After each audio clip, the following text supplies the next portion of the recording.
Welcome to my channel, and I'm back with you once again with another video of Microsoft Flight Simulator 24. In the series of videos that I'm doing for the Flybywire Airbus A320 Neo, this is going to be another one in which I will show you how to start this plane from the cold and dark state.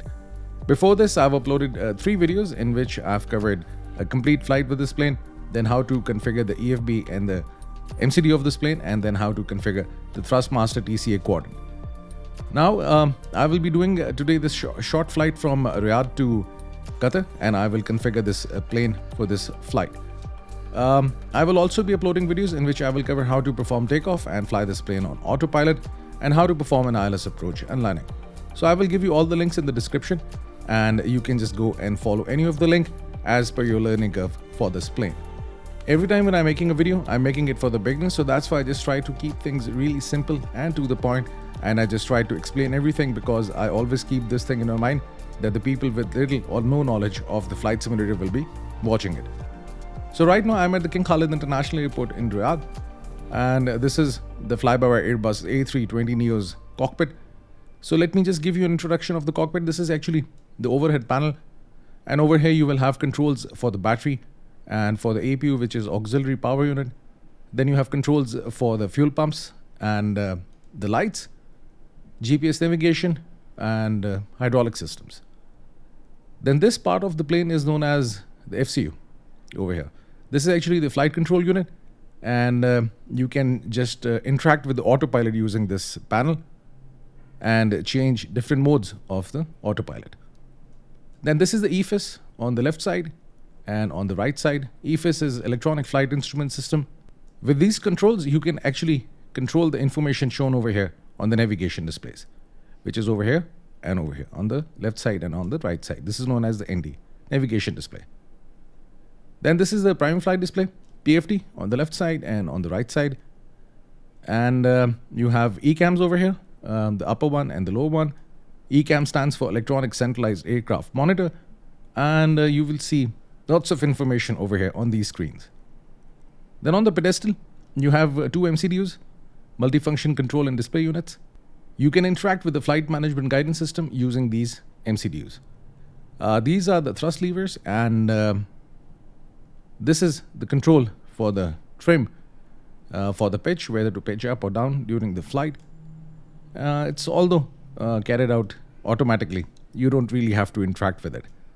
And this is the speed brake, and this is the lever for the flaps, and now this is the control for the brakes, the parking brakes.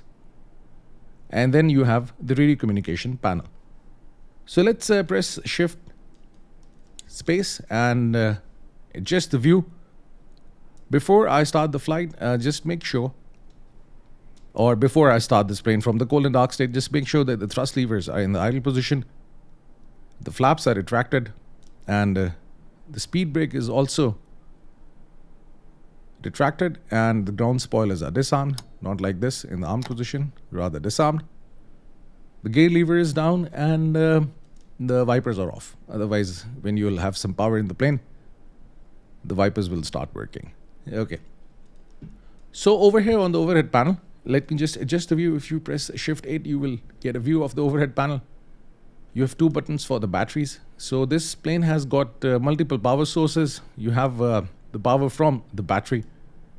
Obviously, you need this throughout the flight as well.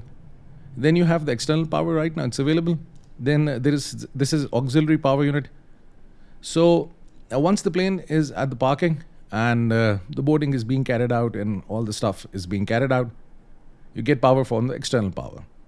Once you're ready for the pushback, then you have to turn on the APU in order to get the power from the auxiliary power unit. It's actually a generator at the back of the plane which provides power, and plus also bleed air, a compressed air which is used for the engines to start them up, and for the air conditioning.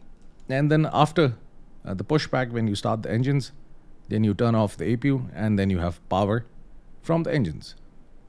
So right now you can see that the external power is available. You have full voltage for the batteries. It's good. If I press Shift 0, I will go to the EFB, click it, and it's up and running. In the ground services, you can see that the ground power unit is connected. So first of all, you have to turn on the batteries.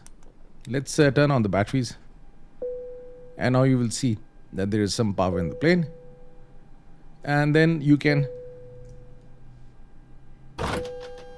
turn on the external power.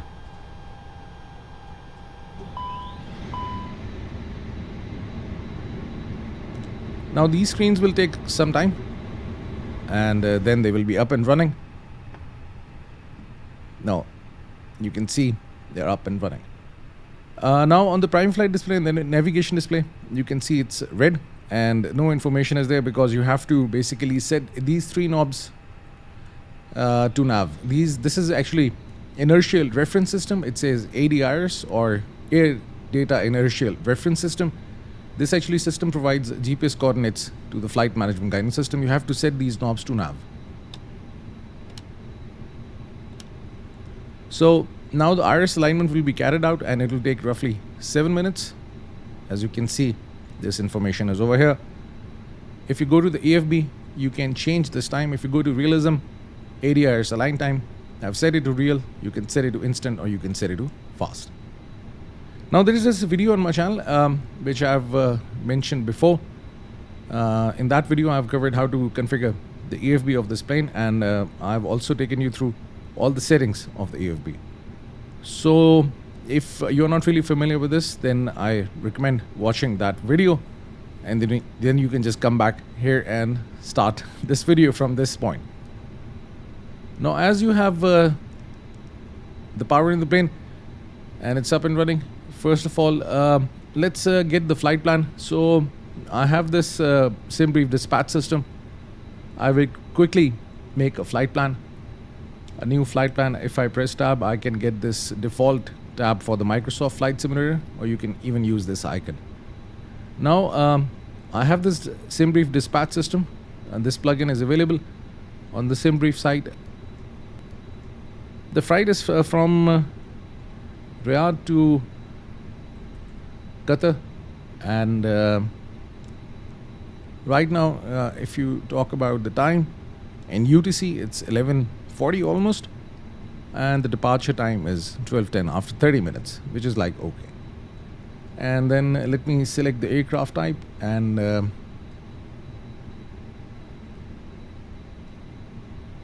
Flybywire Airbus A320 Neo. Cost index, I will delete this, set it to auto. Altitude, set it to auto, and passengers full, freight auto, payload auto, and fuel planning. Let's take some extra fuel for this flight, like 30 minutes of extra fuel, and that's it. So now I can generate the flight plan. Press tab to get rid of it. Press 0, and now it's generated. I can import the Simbrief data, and that's it. Now I have the flight plan. With this I can carry out the ground services. Right now I have GSX Pro, as you can see. So the jet bridge is not properly connected. If you have this plugin, let me just try connecting the jet bridge. Let's have a look at it. There is always a gap between the plane and the jet bridge, and I think it's not even getting connected. So if I disconnect it, then it starts getting connected. So it's a bit messed up. So that's why it's recommended to use it with the GSX Pro. Yeah. Now you can see it worked. So don't worry about this. Actually, I'm not using GSX Pro for this video because mostly the people don't have this plugin, so that's why I don't use it. The forward door is closed. I can open it, and then I can call for the fuel truck and the baggage truck and the catering truck. So if I just go out, you will see that the ground services will be carried out. The cargo doors are being opened, and the aft door is open now for the catering, and that's it. So this is actually the default ground services for this plane. Now for the fuel, you can see it's already been there, but you can also click this icon and you can get the fuel. So if I set it to real, it will just take 1 minute. So let's refuel this plane. And for the payload real, it will take 15 minutes. I'll set it to fast. And let's begin the boarding. Now you will see that the people will start boarding the plane and the cargo will be loaded. So you can see that the cargo is there. I think today this catering is a bit messed up. Anyhow,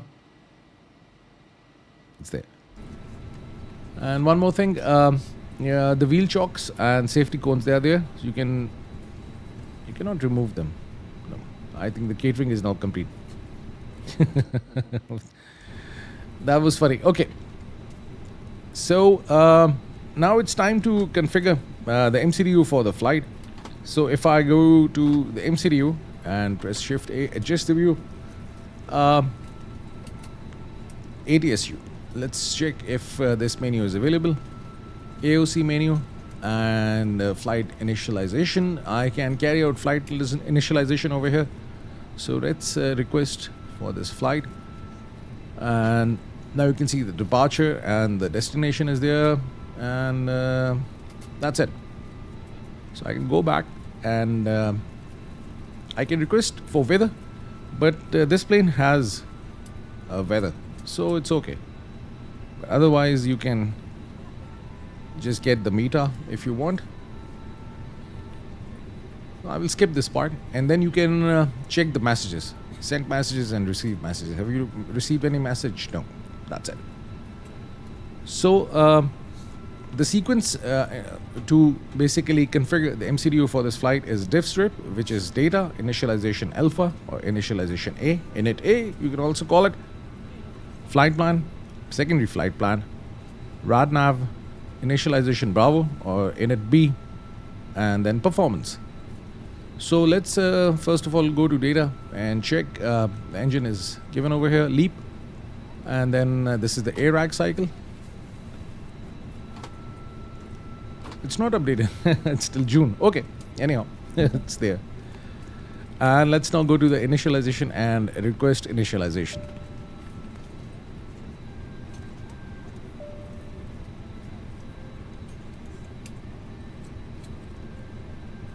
It will take some time. And that's it. You can change the flight number, although it's picking up from the Simbrief flight plan. I haven't changed the flight plan flight number over there, but you can just like insert it over here. If you are doing a flight with the ATC, then remember to change it over there in the Simbrief, because then even if you're using beyond ATC, it will pick up that flight number. That's it. Iris initialization, you can see right now initialization is complete. Let's check. Boarding completed. And the boarding is now complete. This plane has got some nice cabin announcements. So the iris is now complete. So you can see the GPS coordinates are there. Return and let's get the wind. So the wind request, and you have the wind information for the climb. This is the altitude, flight level 180, 18,000, and you can see the heading of the wind and plus the magnitude. Next Ladies phase. and gentlemen from the flight deck, on behalf of myself, your captain, the first officer, and cabin crew, I'd like to take this time to welcome you aboard our flight. We're just wrapping up some paperwork up front here and waiting to receive final numbers from the ground crew, then we'll be on our way. Flight attendants will be coming through the cabin shortly with a very important safety briefing. We do ask that you give them your full, undivided attention as they review the safety operations of this Airbus aircraft. We do appreciate your business having you aboard this flight. If there's anything we do to make your flight any more enjoyable, please don't hesitate to ask. Welcome aboard. That's it. So this is the wind for the cruise, and now for the descent. That's it. So after initialization, let's go to the flight plan, and I'll bring up this tab and view the flight plan. If you don't have the dispatch system, then you can just like go and check it over here in the electronic flight bag. Let me just close it and show it to you like this. So this route is given over here. So let's press tab and let's select the departure. So it's 33 right, LTAB 1D. departure is 33 right. I'll tab 1D, insert, and that's it.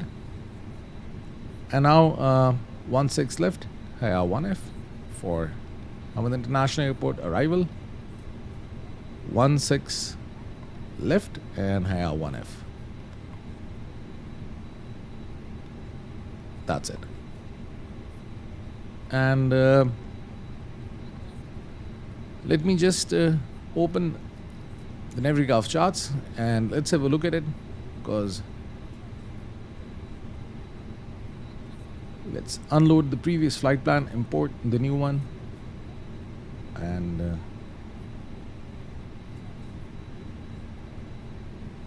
16 left approach, 16 left, and let's spin this chart and let's have a look at it. So Toban is the wire where the approach begins and the arrival ends. So Toban. If you have the Navigraph subscription, it's really useful because it also shows you the transition. Over here it's here actually, where transition is actually the point where the main flight plan ends and the arrival starts.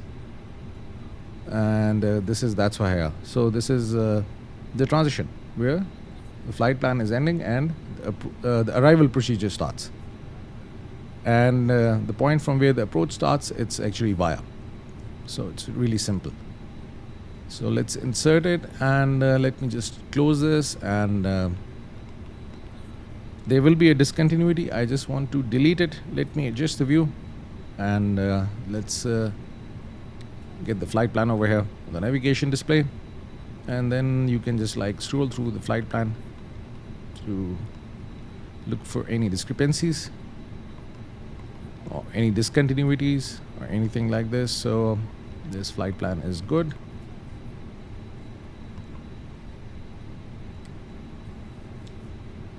Now there is a discontinuity over here. Manual. So let's first of all delete manual, and then I can clear the discontinuity, and that's it. Now you can see it's good. Actually, I'm just switching between these views a lot because I've been getting lots of requests from the subscribers. Then I have to zoom in because, you know, if you're looking at this video on your monitors or in computers or laptops, then I think things are visible. But if you're using tablets or especially mobiles, then it's not really visible. So I'm just trying to zoom in as much as I can. That's why I'm just switching between the views so much. Otherwise, I used to do it like this. Okay, so let's go back to this arc position. As now the boarding is complete and we have the full luggage. How you check it? The boarding and the luggage is there in the plane. It's very simple. Go to the ground services and look at the fuel. So you have total fuel 6.4 tons or 6,400 kilograms. This is the planned and this is the actual. And the payload you can see 174 was planned. Now you have 174 passengers in the plane. Similarly, cargo and the planned zero fuel weight is there, and the current one is there. So there is this checklist in this plane. If you go to this option, you can go through the checklist. Cockpit preparation, gear pins and covers removed. Yes, fuel quantity is there. Now, as the fueling is complete, you have to turn on the seatbelt signs. So let's turn on the seatbelt signs. So this is the control for the seatbelts. So let's turn it on. No portable electronic devices. Let's set it to auto, and let's arm the emergency exit lights, and that's it. With this, I can also turn on the oxygen supply and turn on the fuel pumps. These are the controls for the fuel pumps and strobe. So if I change the time, and let me just turn on this light as well. Let's turn on the beacon. So now you can see the lights are blinking. And then you have the nav and logo light. As you just turn it on, nav lights over here. You can see on the wingtip. This is the green light and this is a red light. So if any plane looks at this plane in the night, especially when this plane is not so visible, but the green light is visible. So the other plane or the pilots in that plane, they know this plane is going towards its right side. And if they see a red light, it means this plane is going towards its left side. And plus this white light. If they see this white light, it means they're looking at this plane from the back. That's it. So let's turn off this light. No longer required. Let me just change the time, set it to live, and that's it. Now everything is good. With this, I can turn on the APU because now I will be starting the pushback. So let's turn on the APU and just wait for like 3-4 seconds and then start the APU. Now on this screen you will see on the lower ECAM the APU is being started. So let's press 0, go back to this screen, and ADR is set to nav and BaroRef. So this plane actually, all the planes, they get the altitude based on the barometric pressure. So the change in the barometric pressure, the altimeter changes. You have to adjust this. So if you press comma on your keyboard, you get the latest readings, 1007, and now you can see the altimeter is being adjusted. That's it. And better references there.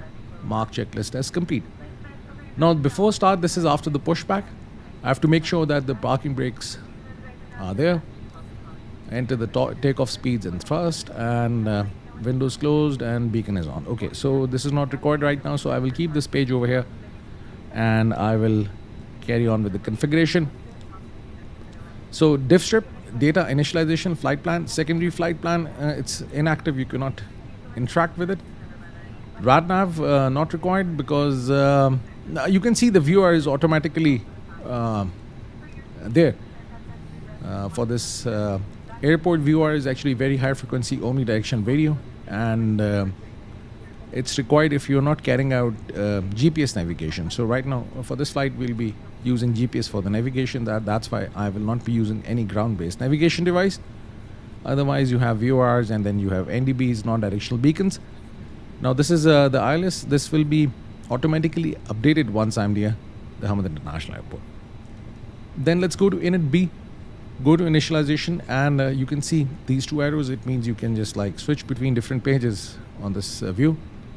Go to zero fuel weight, just click it and you will get the zero fuel weight.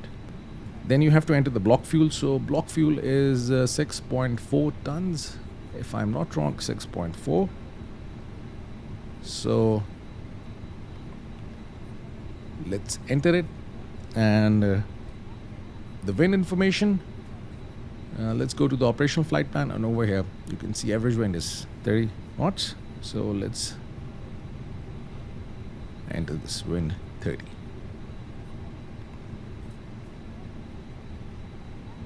That's it. And the last is P. This is performance. So I have to get the performance from the Simbrief. If I go over here, you can see the performance is there, and plus it's also there in the Simbrief. I can populate from the last flight, and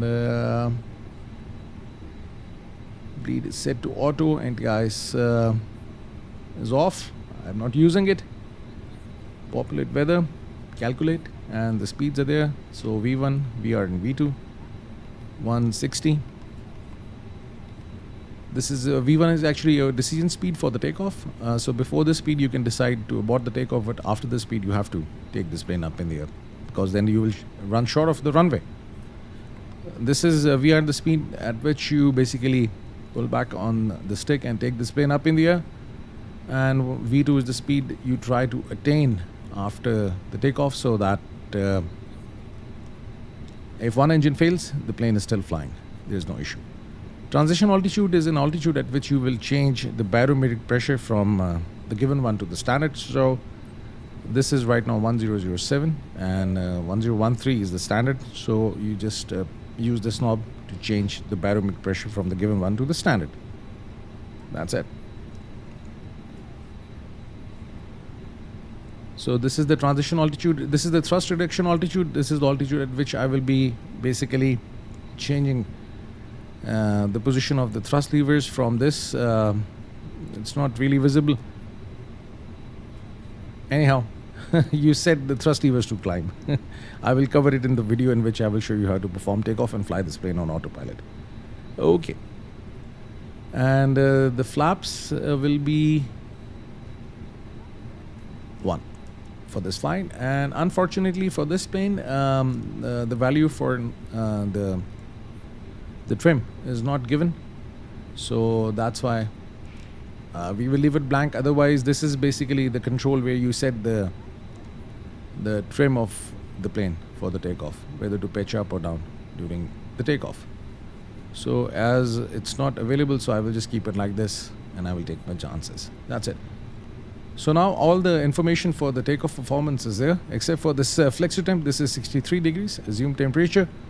This is actually a temperature which is assumed for the takeoff performance calculation, so that you take off with a reduced thrust instead of giving a full thrust, just to put less pressure on the engines. So let's set the altitude over here as well. Now the takeoff performance is complete.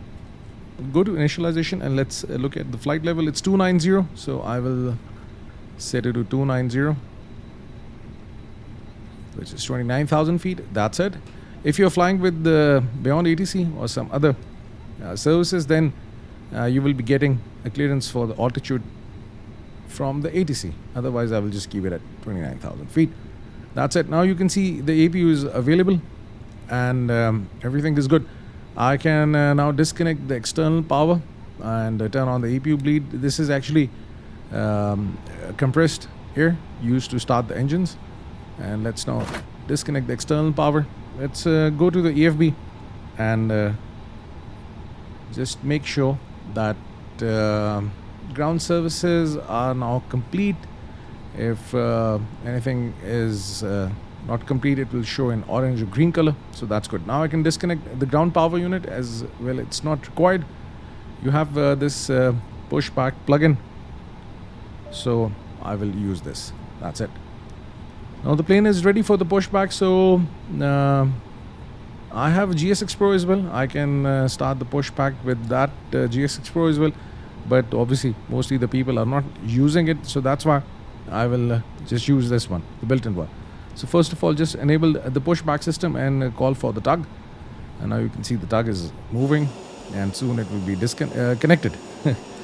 You can see the APU exhaust. The tug is getting connected. Let's go back in the cockpit and let's release the parking brakes for the pushback. That's it. I'll also bring up the checklist over here. Yeah, before start checklist is there.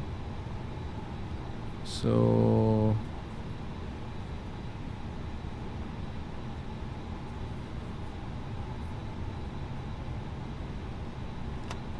let's apply the parking brake again. Let's wait for it, the tug to be connected. Is it connected? Yeah, it's still moving.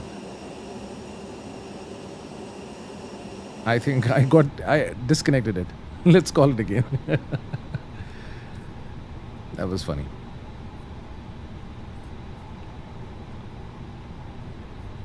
And now you can see it's there. So let's release the parking brakes and let's start the pushback just backwards.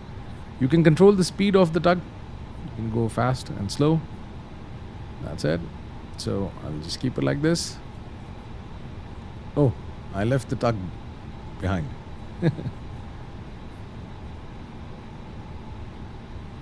Yeah, now it has. It's there. So let me just try to, just like see this line for the taxi. Then I will turn right. It's not really accurate. I'm also not really accurate. So that's why I've bought GSX Pro. So let's see. Yeah, now this line is there, so I think I can turn now. The taxi line is there. Let's turn right as I have to go this way. Now you can see this turn is not really sharp, so you can just like, go for a sharper turn, or you can go for a longer turn. Yeah. So that's how you can just control it. Anyhow, it's a guesswork. I'll not give myself 10 marks for this, rather 6 out of 10 for this kind of a pushback. And I can just stop it, and then I can just apply the parking brakes. Let's call off the tug, or rather I can also turn off the pushback system. Now you can see the tug is disconnected, and yeah, the nose wheel was all the way towards the right, I think. It's okay. Okay, now it's time to turn on the engine. So the APU and the APU bleed is running. Right now you can see there's no power from the engines. It shows fault. So let's move this engine mode selector to start, and let's start engine 2.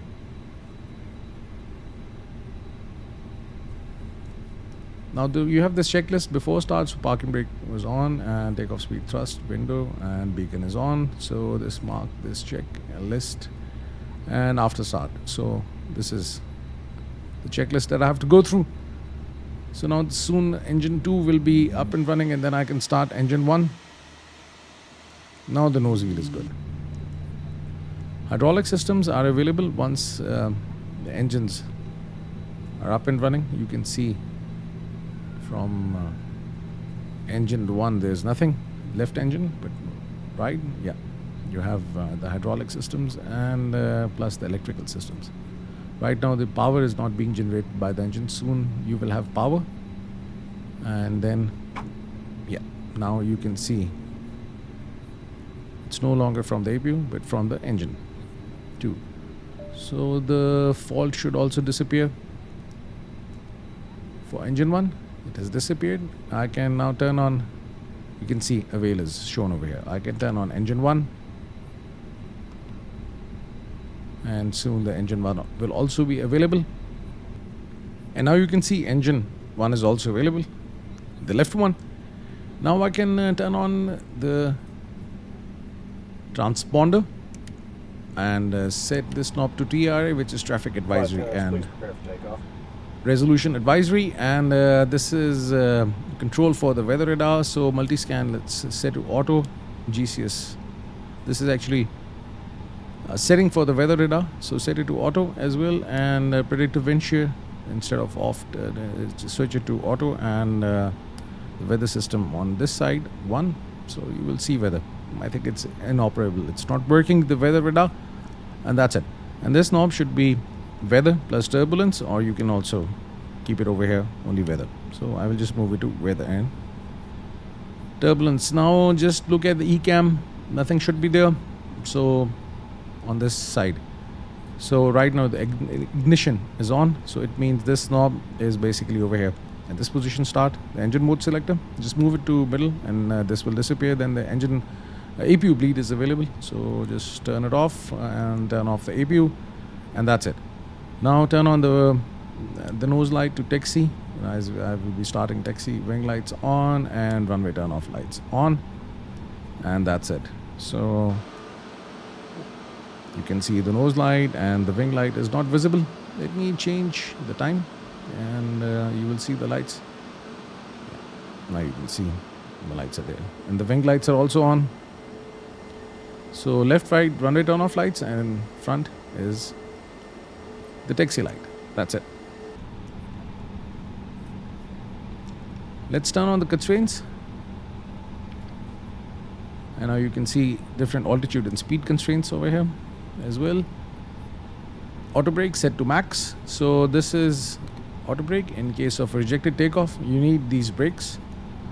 Spoilers have to be armed as well. These are on the wings. Can I activate them right now?